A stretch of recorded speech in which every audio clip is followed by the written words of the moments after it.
तो आज हम बात कर रहे हैं पैब्लो नेरूदा की एक बहुत ही जानी मानी कविता कीपिंग क्वाइट पर। हाँ, ये अक्सर स्कूल के सिलेबस में होती है। बिल्कुल, पर हमारे पास जो विश्लेषण है वो इसमें कुछ नई बातें खोलते हैं। आज देखते हैं कि ये कविता क्यों इतनी रेलेवेंट है और इसका जो संदेश है शांति का, ठहराव का, एक तरह के जुड़ाव का, वो असल में क्या कहता है। तो शुरुआत कविता से ही होती है। हाँ, वो कहती है चलो सब कुछ रोक दें, बस एक पल के लिए, सारी गतिविधियां, सारी बातें। हाँ, और ये सिर्फ बाहर का शोर या काम रोकना नहीं है। अच्छा। नेरूदा एक ऐसी स्थिति सोच रहे हैं जहां हम सब एक साथ बिना किसी हड़बड़ी के, बिना भाषा के भी बस ठहर जाएं। और विश्लेषण इसी पर जोर देते हैं कि ये ठहराव कोई खालीपन नहीं है, ये तो अपने अंदर देखने का, आत्मनिरीक्षण का एक एक्टिव मौका है। अच्छा, ये एक्टिव है, पैसिव नहीं।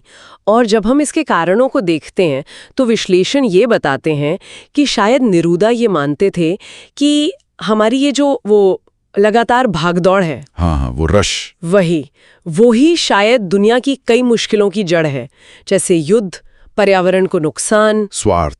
बिल्कुल, स्वार्थ। हाँ, जैसे वो कहते ना कि शायद एक पल का सन्नाटा हमें सोचने पर मजबूर कर दे कि हम अपने कामों से कितना नुकसान कर रहे हैं। बिल्कुल, और यहीं पर कविता के जो मुख्य विषय हैं वो सामने आते हैं, शांति और मौन। ये सिर्फ आवाज का ना होना नहीं है, ये मन की शांति है, सोच की क्लैरिटी है। सही। और आत्मनिरीक्षण थोड़ा रुक कर देखना कि हम क्या कर रहे हैं, क्यों कर रहे हैं। ये हमें अपने लक्ष्यों पर दोबारा सोचने का मौका देता है। फिर एक ग्लोबल यूनिटी का आइडिया है कि अगर सब एक पल के लिए चुप हो जाएं तो शायद हम भाषाओं और सरहदों के पार भी एक जुड़ाव महसूस करें। ये दिलचस्प है। और जाहिर है ये हिंसा के खिलाफ, युद्ध के खिलाफ एक मजबूत स्टैंड है, क्योंकि मौन में वो विनाशकारी काम रुक जाते हैं। कविता में कुछ इमेजेस तो कमाल के हैं। वो ठंडे समंदर में मछुआरे जो व्हेल को चोट नहीं पहुंचाएंगे, हाँ, या नमक इकट्ठा करने वाले अपने घायल हाथों को देखेंगे। बिल्कुल।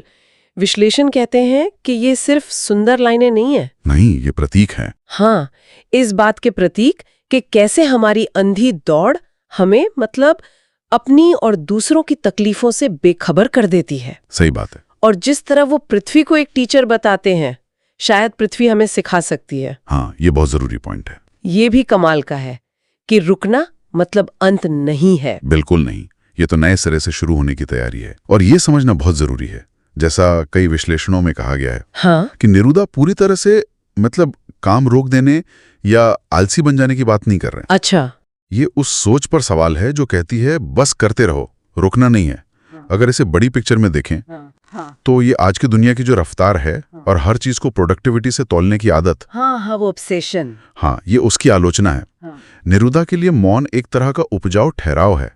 जैसे सर्दी के बाद वसंत आता है।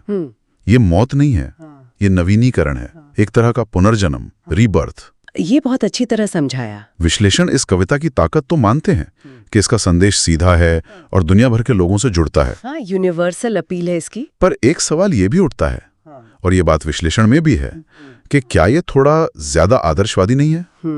ये सवाल तो उठता है। आजकल की भागदौड़ भरी जिंदगी में ये कुछ ना करना, कहीं ये एस्केपिज्म, पलायनवाद जैसा तो नहीं लगेगा? हाँ, और क्या ये प्रैक्टिकल है? क्या इसे लागू करना वाकई मुमकिन है? ये सवाल जायज है।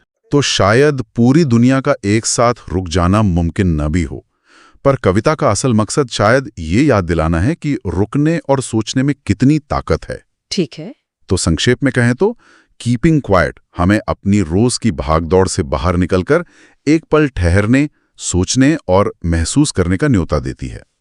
ये याद दिलाती है कि कभी-कभी सबसे जरूरी काम कुछ न करना ही होता है। सही कहा। ये मौन हमें जोड़ सकता है, हमारी एक तरह से हीलिंग कर सकता है और शायद एक नई शुरुआत दे सकता है।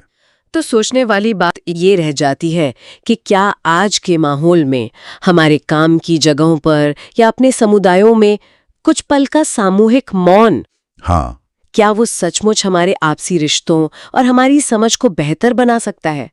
क्या ये वो विश्लेषण में जो पुनर्जागरण की बात थी वैसा कुछ ला सकता है? ये एक बड़ा सवाल है। इसी सवाल के साथ आज की बातचीत यहीं खत्म करते हैं।